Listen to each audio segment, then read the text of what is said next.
नमस्कार। आप देख रहे हैं जलवायु पत्रिका।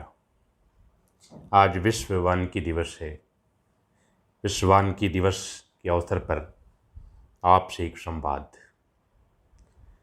वृक्षों के हरे भरे पत्ते, खिले हुए पुष्प, सुगंधित वायु, शीतल छाया, भ्रमरों की गुंजन और पक्षियों का कलरव मनुष्य को ऐसे भावलोक में ले जाता है जहाँ केवल आनंद ही आनंद है। मानव प्रकृति का पुत्र माना जाता है। वह प्रकृति के आंगन में ही विचरण करके बड़ा होता है। प्रकृति समय और परिस्थितियों के अनुसार माँ की ममता के समान उसे सुरक्षा प्रदान करती है। प्रकृति मानव के उत्कर्ष का साधन है। प्रकृति मानव की रक्षक है, पोषक है, संरक्षक है। प्रकृति से मानव का रिश्ता सभ्यता के आरंभ से ही रहा है। मानवीय सभ्यताएं व संस्कृतियां प्रकृति के सानिध्य में ही पुष्पित, पल्लवित और विकसित हुई है। वस्तुतः प्रकृति भोजन, जल, वस्तु, प्रकाश, आवास, छाया, सुख, शांति, शीतलता इत्यादि मानव को प्रदान कर आदिकाल से ही उसकी सेवा करती रही है। प्रकृति की सेवा भाव की मनोरम कृति है वन, जंगल या अरण्य। वन विभिन्न प्रकार से मानव की सेवा करता है।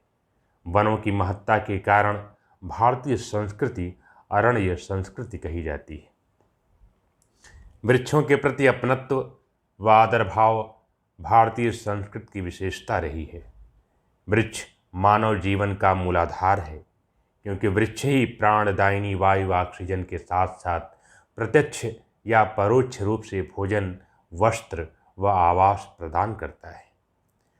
वनों की महत्ता के बारे में महात्मा बुद्ध ने कहा है, वन एक अद्भुत जीव रूप है जिसकी अनुकंपा की कोई सीमा नहीं है, जो अपने जीवन के लिए कुछ भी नहीं मांगता पर अपने उत्पाद जीवन भर बांटता रहता है।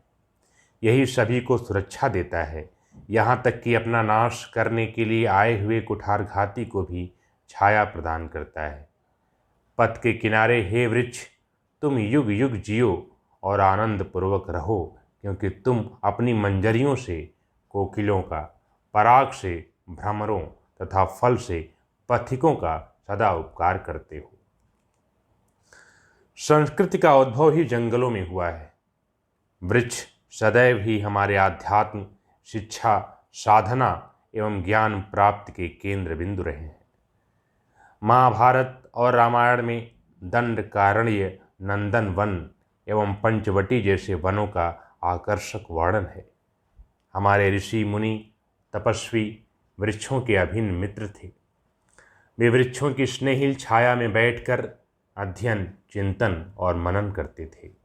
भारतीय संस्कृति के बारे में पूछे जाने पर महाकवि, विश्वकवि रविंद्रनाथ टैगोर ने कहा था कि भारत की संस्कृति न तो गाँव की है, न शहरों की, न नगरों की। भारतीय संस्कृति अरण्य संस्कृति है। हमारे इतिहास, परंपरा, दर्शन, संस्कृति का निर्माण अरण्य में ही हुआ है। महर्षि, विद्वान, दार्शनिक, तपस्वी अरण्य में ही रहे और उन्होंने अपने क्रियाकलापों से भारतीय जनमानस को प्रभावित किया। विभिन्न धर्म किसी न किसी प्रकार से वृक्षों के साथ अपनी आस्था प्रकट करते हैं। महात्मा बुद्ध व जैन तीर्थंकरों को ज्ञान की प्राप्ति वृक्षों के नीचे ही हुई। महात्मा बुद्ध का जन्म अशोक वृक्ष की छाया में हुआ तथा पीपल के पेड़ के नीचे उन्होंने ज्ञान प्राप्त किया। आम के बगीचे में धर्म का उपदेश दिया तथा सागौन के वन में परिनिर्वाण प्राप्त किया। विभिन्न धर्म विभिन्न वृक्षों की महत्ता स्वीकारते हैं। इस प्रकार वन व वृक्षों के प्रति प्रेम का संदेश हमारे सभी प्राचीन धर्म ग्रंथों में एवं नीति श्लोकों में मिलता है। हजरत मोहम्मद साहब ने भी कहा है कि दरख्त यानी पेड़ पौधे लगाओ और जब इससे मनुष्य फल खाएंगे या जानवर चारा चरेंगे तो इसका इतना ही सवाब मिलेगा जैसे फल या चारा खिलाकर मिलता है। भारतीय ऋषियों और तपस्वियों ने प्रत्येक वृक्ष में किसी न किसी देवता का प्रतिरूप देखा। अथर्ववेद में उल्लेख है कि वृक्ष वनस्पतियों में सभी देवों की शक्तियाँ विद्यमान हैं। ये मनुष्य को जीवन शक्ति प्रदान करती हैं और उसकी रक्षक हैं। वेदों में पीपल, अश्वत्थ, देवदार और चीर, भद्र और चीपुद्र, गूलर, उदुम्बर, अर्जुन, जोगिड़, ढाक, पलाश, सोम, लाख, भोज इत्यादि वृक्षों का वर्णन प्रदूषण नियंत्रण के रूप में किया गया है। पीपल में देवों का निवास माना गया है।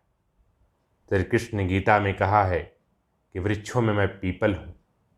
हिंदू धर्म की मान्यता के अनुसार मृतकों के अंतिम संस्कार के समय थोड़ी देर तक पीपल वृक्ष के नीचे रुकते हैं। पुराणों के अनुसार मदार की उत्पत्ति सूर्य से है। इसके जड़ में भगवान शंकर का वास है। पलाश की उत्पत्ति ब्रह्मा जी से है। खैर की उत्पत्ति प्रजापति की हड्डियों से है। पीपल में शनि देव का वास है। इस प्रकार अनेक और वृक्षों की उत्पत्ति देवताओं से हुई है या विभिन्न वृक्षों में विभिन्न देवताओं का वास है।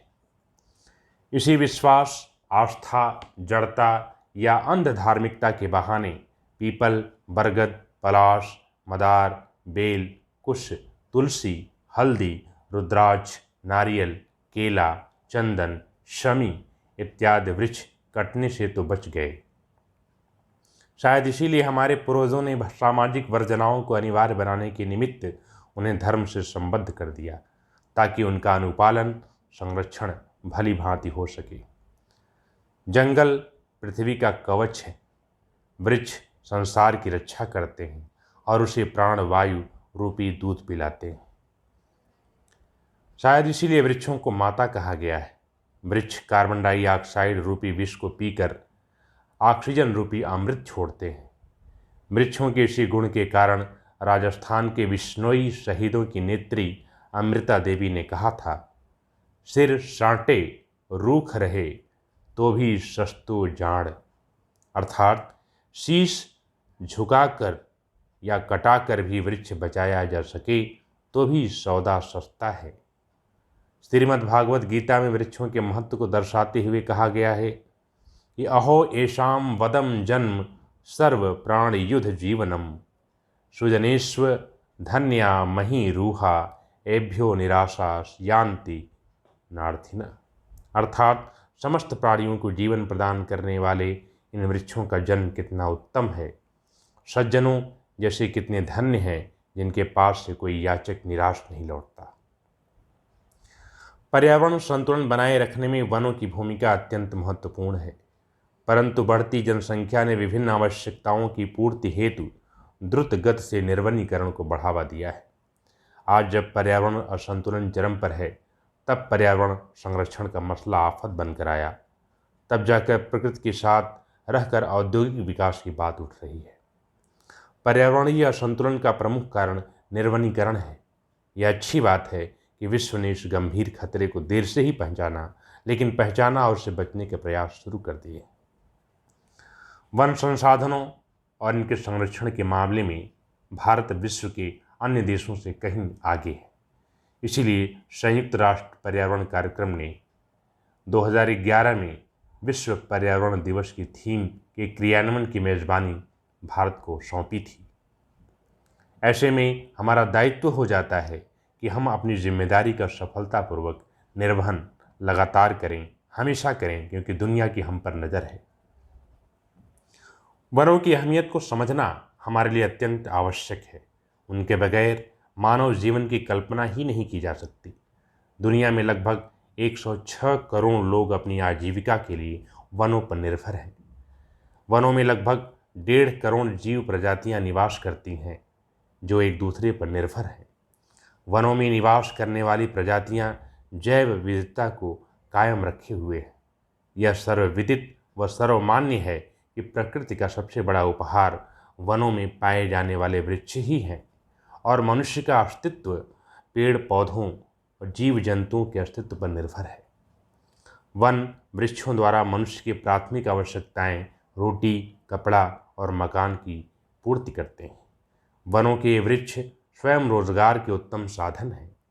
वन वृक्षों से हमें भवन निर्माण, रेल के डिब्बे, कृषि उपकरण और ईंधन हेतु लकड़ी, कागज, माचिस तथा खिलौने आदि बनाने हेतु कच्चा माल प्राप्त होता है।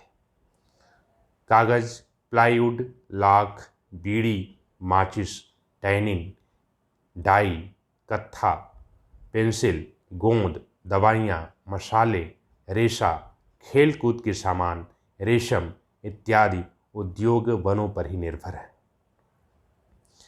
बिहार, उड़ीसा, छत्तीसगढ़, झारखंड, मध्य प्रदेश के लगभग 3 करोड़ आदिवासी पूरी तरह से वनों पर निर्भर हैं।